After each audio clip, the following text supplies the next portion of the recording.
Chapter 12 A Deal with the Devil. The news that Severus Snape, the bat of the dungeons, had been hospitalized and that Harry Potter was somehow responsible for it had spread like wildfire. Gryffindors had applauded it as his bravery, though nobody had really come up and asked him, especially since the fact that Harry Potter was a reclusive was well known to all. The Hufflepuffs were confused, whether to applaud him for his actions or fear him because he had done something, which everyone regarded as nigh impossible. As could be expected, the rumor mill was actively involved in creating newer and newer stories about how Harry Potter had done this impossible feat. The treatment continued for almost a week that followed. As he would enter a corridor, it would fall silent as the students would almost suck in their breath and wait for him to pass. For the first few days, he had even enjoyed it, but soon enough, the silent treatment had turned downright ridiculous. Fred and George, as expected, had found humor in this. As was expected. In some ways, it reminded Harry of his days during the second year, when people had suspected him of being Slytherin's heir. As of now, he was being referred to as some mage who had a basilisk's gaze of all things, seeing as Snape had looked into his eyes and had himself petrified. It had gone beyond ridiculous. Soon enough, Dumbledore had asked him to visit him in his office and had asked him to give his own account of the incident. There had been some amount of passive legitimacy involved, but given Harry's shields, all the old man had found was inky blackness, something that had evolved into one of the more uncomfortable conversations. Flashback. Tell me, Harry, what do you know about occlumency? Harry looked at Dumbledore with an odd look. What is that, sir? Dumbledore folded his hands and rested his chin over his fingers. Occlumency is an obscure art which helps a wizard to shield his mind. You say you do not know anything about it? No, sir. Something told Dumbledore that it was the same type of note Tom Riddle had often given him. He sat up straight. Let me get it straight, Harry. Last year you did not have any form of mental defenses, and yet now you have extremely high-powered mental shields, and yet you say that you do not know anything about it? Harry gave the headmaster a cold look. Headmaster, I am telling you the last time that I have no idea what you are talking about. Very well. The headmaster sighed. Will you give me the permission to perform a spell on you? I promise it is only to test a theory. Harry scrunched his face in confusion. I am not sure, Professor. What exactly are you going to do? I am going to test your mental shields. I assure you my attack will be completely harmless. I will not violate your privacy. That is a first. Harry smirked inwardly. Very well, Professor. Dumbledore looked at him straight in the eye and held his wand towards him. Bracing himself, Harry held his breath waiting for the attack to come. Dumbledore focused on the wand and whispered, Legilimens. A surge of magical energy seemed to enter into Harry's mind. The problem was, there were no mental shields at all, unlike what could be expected normally. Dumbledore extended his foray outward and tried to figure out the location of Harry's mental shields. He found none. This is strange. There is only endless darkness all around. No shields, no mindscape, no memories. How strange, Dumbledore mused. He tried radiating in one particular direction, hoping that the darkness was some kind of illusion, but found none. Disappointed, he exited out of Harry's mindscape. Tell me, Harry, did you find anything? Harry nodded in denial. Nothing at all, Professor. All I felt was some kind of force trying to enter my mind for an instant before it seemed to vanish away. Dumbledore rubbed his temples in frustration. He had lived for an extraordinarily long age, and despite that, he had never found anyone with this kind of mental defense. Are you sure you feel nothing at all, Harry? Nothing at all, Professor. Will you mind me trying once again for the second time? Harry scrunched his face. Becoming Dumbledore's personal lab rat was not high up in his to-do list. I am not sure, Professor. I kind of like keeping my secrets to myself.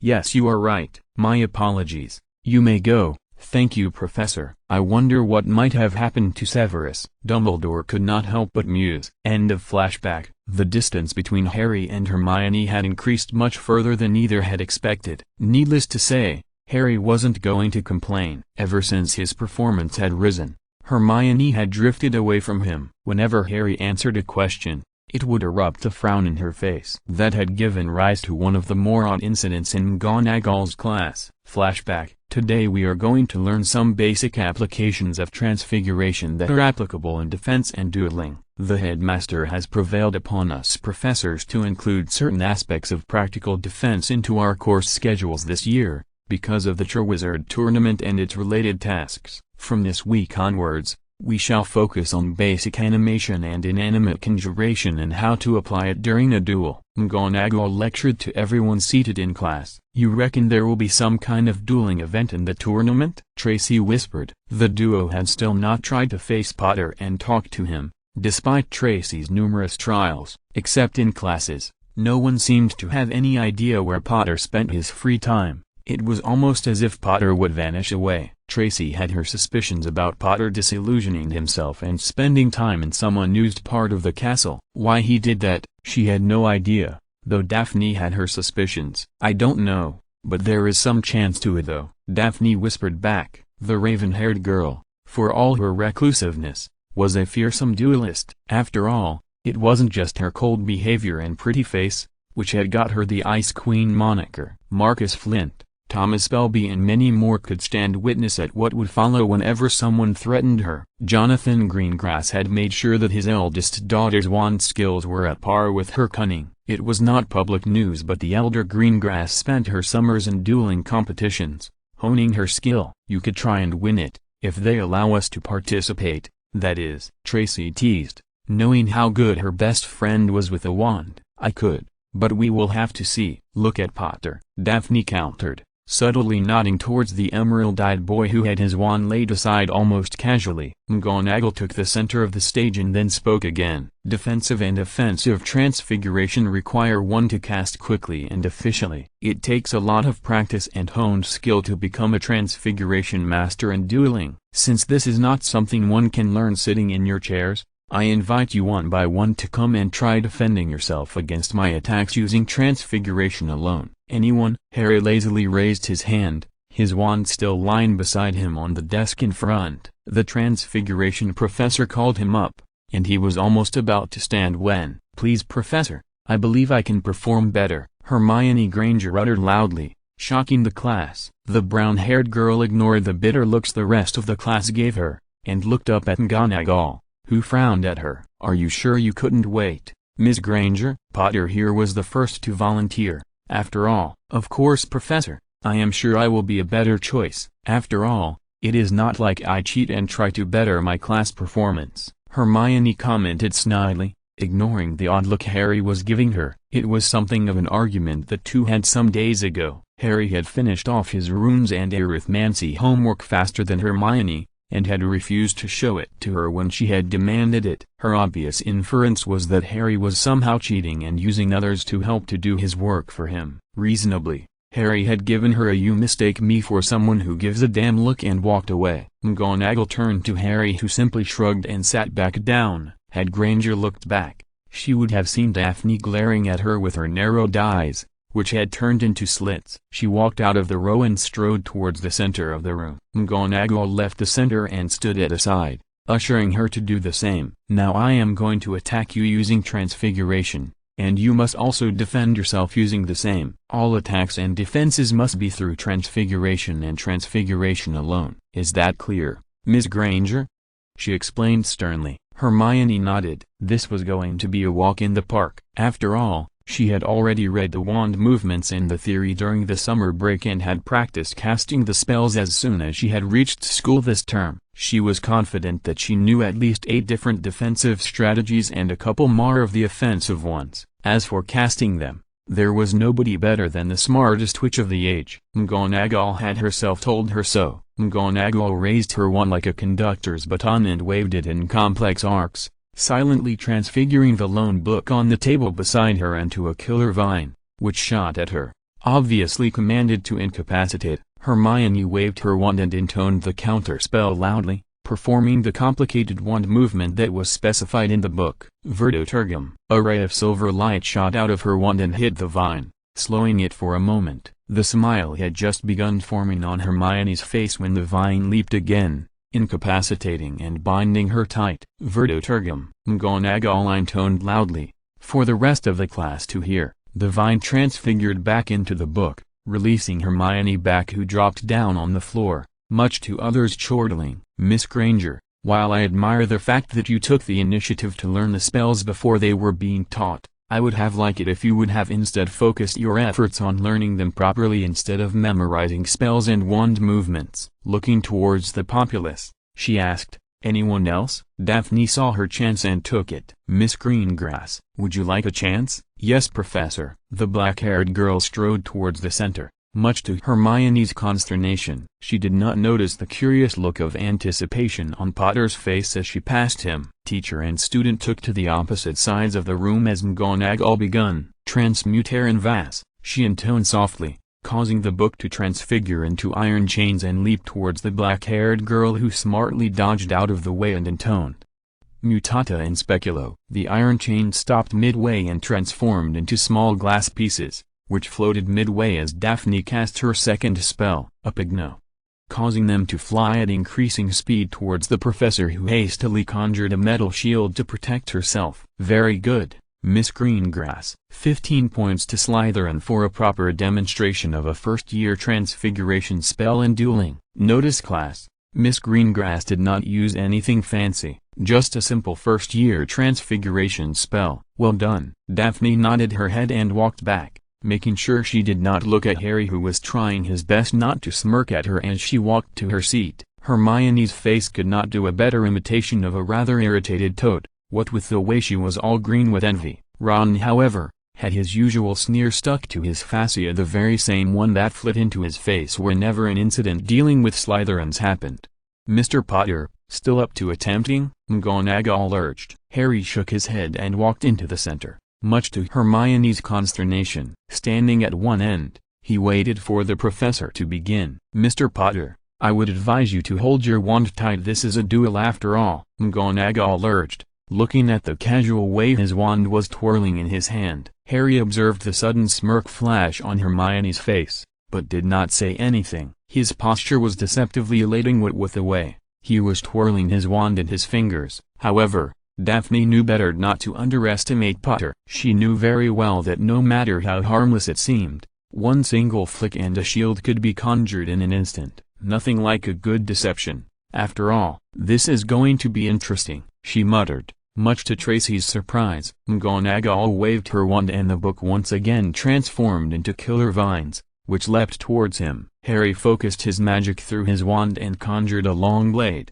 using it to slash the vines off, before throwing said blade at his professor, who forced it into a wild bear that leapt back at him. Harry transfigured one of the desks into an iron chain and bound the bear, before transfiguring it back into the book. "That will be enough, Potter. Good work." "Take 20 points for Gryffindor," McGonagall exclaimed with a proud smile. "Thank you, Professor," Harry intoned before returning to his seat. "That was ... different," Tracy muttered softly, much to Daphne's smirk. She had to meet Potter, and soon. End of flashback. Harry walked silently along the third floor, his steps slower than usual as he kept on turning corners and walking towards the more uninhabited parts of the Great Castle. Knowing the Great Castle as good as the back of his hand, he knew most of the corridors and the shortcuts, much more than what was shown in the Marauder's map. He felt a shadow shove out of the path behind him, as he turned another corner. Someone trying to prey on the Predator? A cruel smirk floated on his lips as he turned the sharp bend, only to activate the disillusioning powers of the cloak. A Dark Lord for over a decade, but still the invisibility powers of the cloak were much better than his best disillusionment charm. He stood a step beside the narrow path, waiting for his stalker to arrive. After all, patience was the name of the game. Daphne had been following Potter right from the charms class. She knew that he had an annoying habit of vanishing on people right after classes, only to reappear sometime before the next class started, usually from some pillar or some classroom. Despite being highly familiar with the use of the disillusionment charm, she had dismally failed to locate him. The disillusionment charm, like every other charm, came with its own flaws with which a disillusioned person could be located.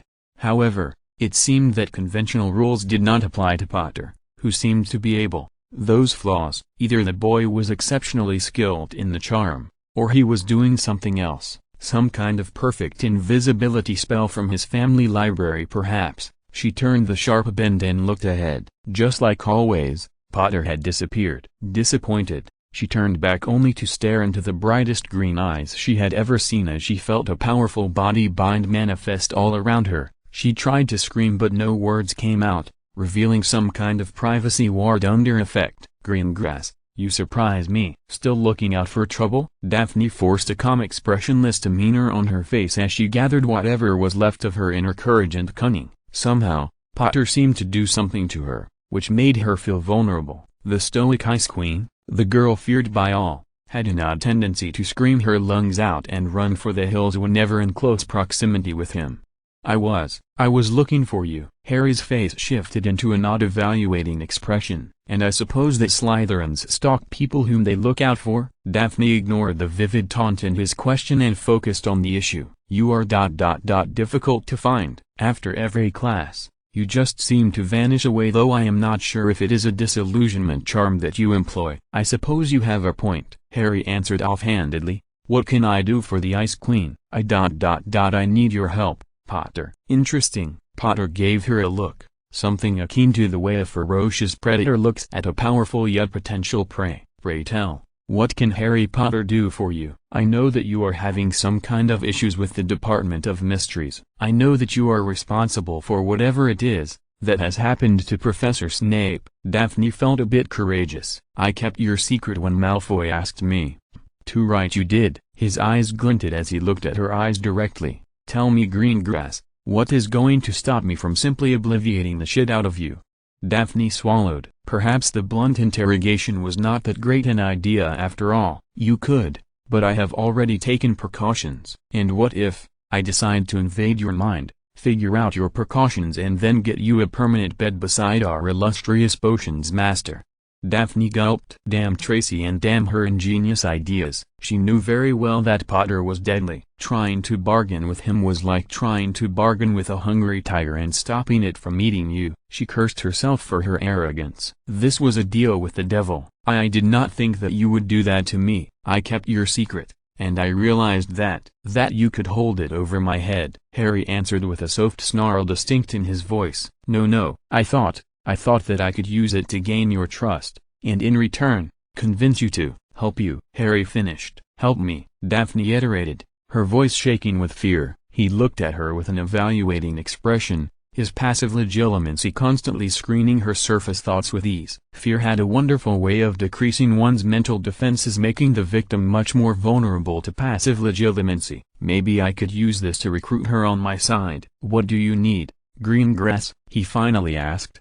His voice now softened a bit. Daphne couldn't help but feel a bit elated. I have a problem and it is about Malfoy. I was hoping you could help me deal with it. Harry fixed her with an odd stare, which Daphne construed as one simple question. Why me of all people? Because you are powerful and you have your own opinion. Besides, Malfoy is always an ass when it comes to you. Then again, I am not asking you to do it free. I am happy to negotiate whatever remuneration you might ask for. One word flitted through the minds of the witch and the wizard simultaneously. Bait. Interesting. Tell me, Greengrass, your family is neutral. If the Dark Lord returns, Harry inwardly smirked as the girl showed no reaction about the fact that Voldemort might be alive. Would you and your family join his cohorts? Daphne pondered with the question for a while. However, I am not willing to fight for Dumbledore's side either. I suppose you are on his side, fighting against the Dark Lord? Who said anything about fighting him? Harry asked as Daphne raised her eyebrows. Potter was not going to fight against the Dark Lord. She hated that their discussion was going about in circles, with Potter evading direct questions effortlessly. The House of Greengrass had been forced to sign a treaty with House Malfoy 100 years ago. In accordance to that agreement, a daughter of my family has to be wed to the Malfoy scion or else the Malfoy family would seize 3/4 of my family fortune. Me being the eldest daughter, it is now my responsibility. I am sure you can understand that I have no desire to marry that obnoxious cow anytime soon. Daphne grit her teeth in exasperation. Touch a tilde copyright. Harry replied, much to Daphne's consternation. Harry let out a sigh and put forward his thoughts. Here is my remuneration. You and your family sign a DA tilde copyright tendy agreement in blood with me. In addition, you bear a vow of silence regarding any secrets that I may decide to share with you. In return, I will help you with your problem with Malfoy. Give or take, Daphne weighed the offer. While it was true that she feared that Potter would claim much more, a part of her was still at odds with agreeing to Potter's demands. A D8 copyright 10 agreement, while deceptively simple on the outside, could have many implications politically. Sealing the agreement in blood meant that the House of Greengrass would be permanently linked to the House of Potter for eternity, unless of course some future generations of their families might wish to declare a house enmity and break the contract. However, there were other factors and stipulations to consider too. House Greengrass could maintain its neutrality, its only resistance being that it could never side against House Potter. Then again, there was. I will need to speak to my father about it, Potter. I am sure you understand. Once again, the witch and wizard had one single word in their minds. Catch. Of course. You have a day to consider. Same time, tomorrow. Where will I find you? You won't. I will. Harry deadpanned. Great, Daphne muttered. An hour later, McGonagall would receive a missive from the head of Greengrass family, citing that he needed his eldest daughter off from school for a day due to family business.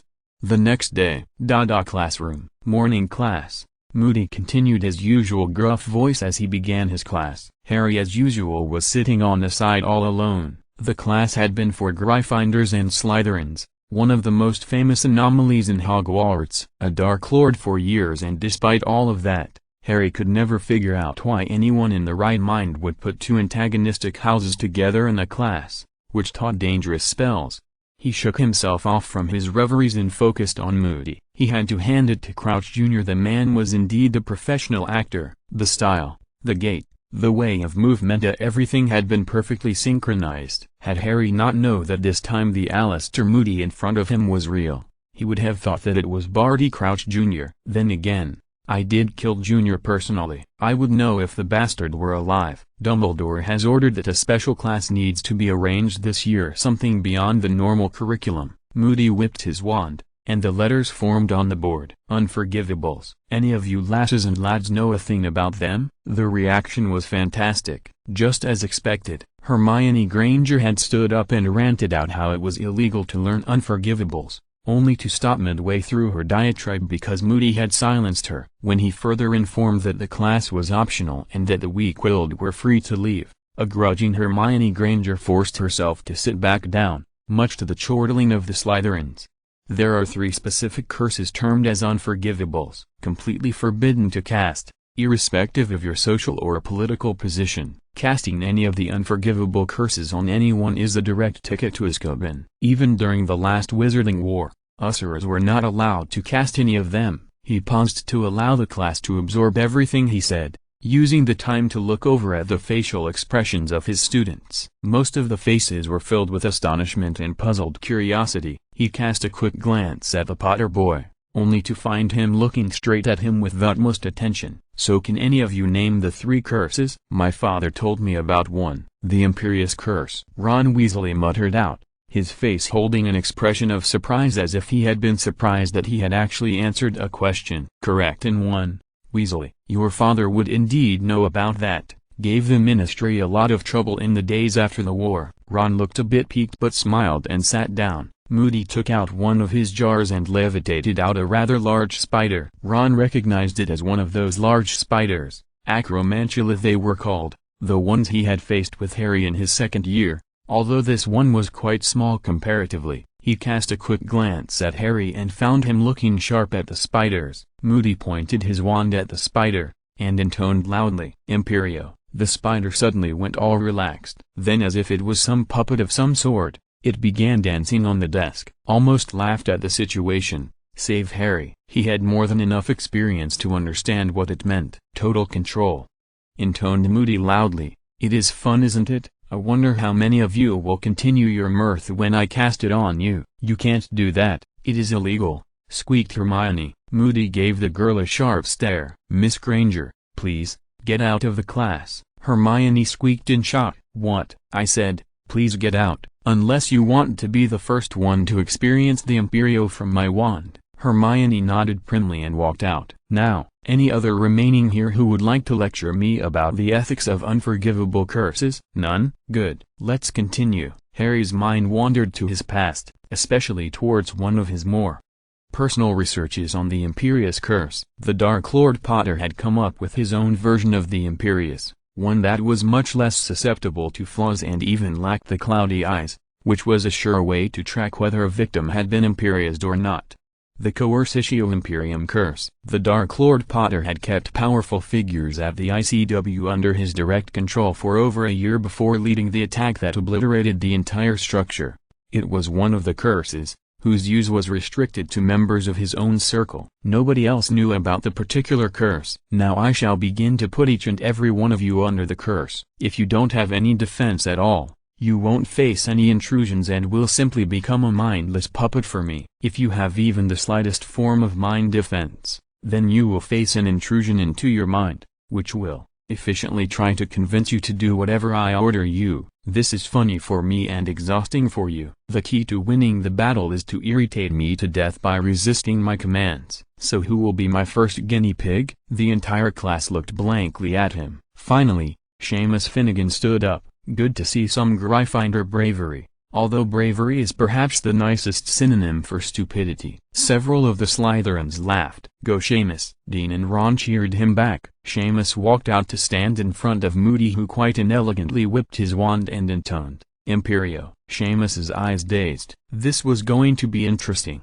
Jump like a frog, Moody ordered clearly. Instantly, Seamus dropped down, sat on his forelimbs, and started to jump all the way across the room. He even managed to make a decent croaking as he jumped. It was hilarious. Moody looked at him with disdain. This is a perfectly good example of what happens when you do not have any mental defenses. Who's next?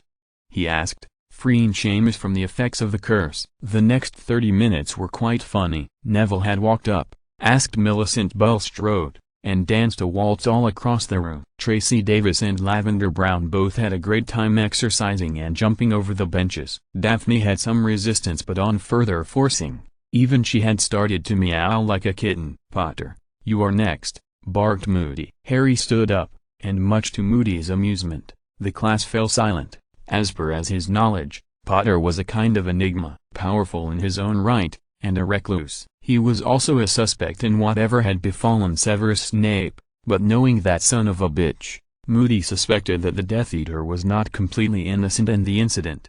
Harry walked up to the center of the room, right next to Moody, keeping his mind blank. His mind wandered to the altercations with Voldemort in his previous life. He had lost count of the number of times he had been put under that particular curse. Snape had already damaged his mind with his mind rape sessions in 5th year, making occlumency impossible for him to learn. However, Harry Potter was clearly nothing if not unconventional. His indomitable will, coupled with the way his magic responded to him, had created something phenomenal. If he could not create proper shields, he came up with the next big thing, a mindscape, one that had no shields at all. An infinite void of darkness, coupled with an enormous gravity that sucked down any kind of legitimacy foray into a makeshift prison he had created deep within his own magical core. He remembered the number of times his friends had gone insane trying to figure out how he did what he did. His answer: I wanted to do it and it happened. The most interesting part of his mindscape was the prison, a place where he could simply suck in any kind of legitimacy foray and imprison it for an extended amount of time. Since legitimacy was a form of astral projection into someone's mind, imprisoning the foray meant that the person's consciousness was also sucked into it, away from his or her own body. That was exactly what had happened to Severus Snape. For the first 2 weeks, Severus Snape had lived his worst fears and memories repeatedly, the illusion strengthening more and more as Snape's own mental defenses degraded. Being away from his own magical core meant that Snape was stuck in there with a limited amount of energy, one that was dwindling down to almost negligible quantities. Slowly, the proud man had been reduced to a bumbling wreck who was lost inside the illusion. Harry had decided that he would let the bumbling fool out after another week. It would take